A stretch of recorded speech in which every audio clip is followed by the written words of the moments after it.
Grazie Presidente.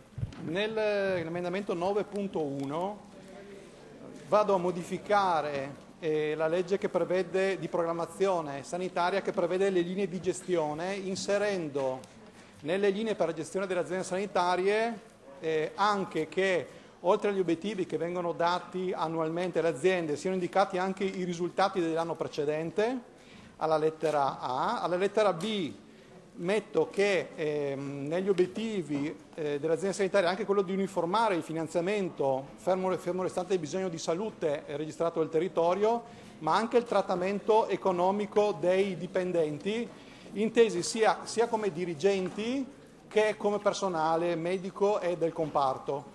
Tra l'altro l'assessore sa che su questo tema avevo fatto anche delle interrogazioni, tra l'altro la Giunta si era promesso a fare degli approfondimenti per quanto riguarda il fatto di omogenizzare il trattamento dei direttori sanitari e amministrativi. Visto che non vediamo ancora risultati di questo approfondimento giuntale, vogliamo metterlo anche come obiettivo un po' da dare a tutte le aziende. E nell'ultimo punto, inoltre, mettiamo quello della valorizzazione delle risorse umane. Il tema delle risorse umane nelle linee di gestione viene affrontato praticamente quasi esclusivamente imponendo limiti a quello che è il turnover o la spesa per il personale. Qui invece vogliamo che ci sia un monitoraggio anche annuale per quello che sia il clima interno, sia il sostegno, ad esempio l'accesso alla mensa, che viene dato in maniera difforme da azienda ad azienda, e anche quello che è la conciliazione lavoro-famiglia, tema su cui avevamo depositato un ordine del giorno che ci era stato bocciato. Vorremmo che il tema della valorizzazione del personale sia uno dei contenuti delle linee di gestione. Per quanto riguarda poi l'emendamento successivo, che è il 9.24, introduciamo dei contributi per quanto riguarda la riduzione dello spreco per i donatori, che contribuiscono a ridurre lo spreco alimentare e farmaceutico.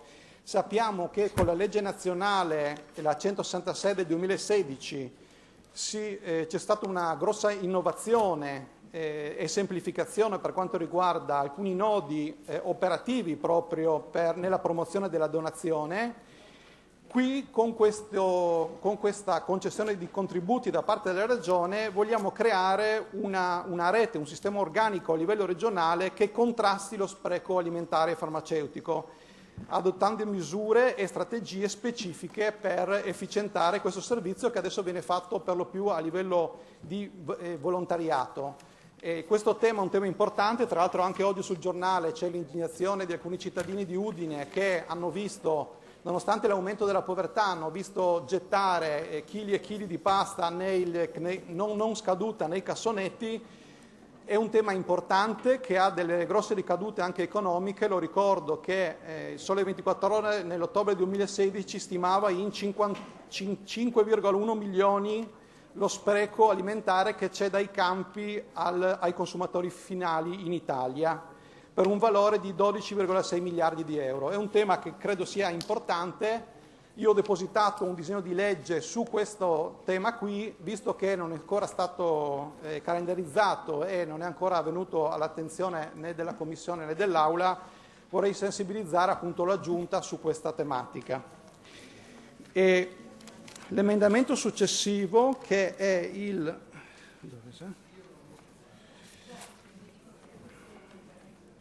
Dove sei? Non ce l'ho. O comunque un altro emendamento che riguarda la modifica, la richiesta di modifica del regolamento per quanto riguarda il MIA. Sappiamo che ci sono state diverse proteste da parte di famiglie con persone con disabilità, quindi non autosufficienti, per il fatto di aver modificato la legge e queste persone non possono più accedere al MIA. Questo emendamento, che richiamava anche l'ultima provvedimento nazionale per il contrasto alla povertà declinava appunto il fatto di chiedere intanto, nell'attesa dei decreti attuativi della legge nazionale, di modificare il regolamento regionale. Tra l'altro questo emendamento lo ritiro perché ho visto che la Giunta ha già presentato un emendamento che va in quella direzione, quindi ripristinando quello che è il limite di 900 euro per le famiglie che hanno una persona non autosufficiente, per cui vado a ritirare quell'emendamento lì. Grazie. Così, quale emendamento ha ritirato? Questo qui è il 925. Grazie. Bene, allora Ciriani 9.2. Sì. E deve fare anche l'intervento, sì, prego. Esatto. Siccome poi non potrò partecipare al dibattito sull'articolo, volevo anche approfittare appunto della presenza anche dell'assessore per richiamare e fare alcune considerazioni proprio sul tema anche della sanità che abbiamo affrontato in discussione generale. Parto un po' da quello che era anche la valutazione, no, della sanità regionale fatta dal CREA. Assessore, noi non siamo entrati poi a livello di comunicato anche nei singoli indicatori per valutare la sanità regionale, però è innegabile, è un dato di fatto che in questa valutazione fatta dall'Università di Tor Vergata la nostra regione passa appunto al 20° posto su 21, quindi dal secondo posto al penultimo posto per quanto riguarda la performance generale. Sappiamo che è un sistema di valutazione complesso, dove ci sono molti indicatori, sono valutazioni appunto degli stakeholder, per cui utenti, manager sanitari, professionisti sanitari, istituzioni e industrie medicali.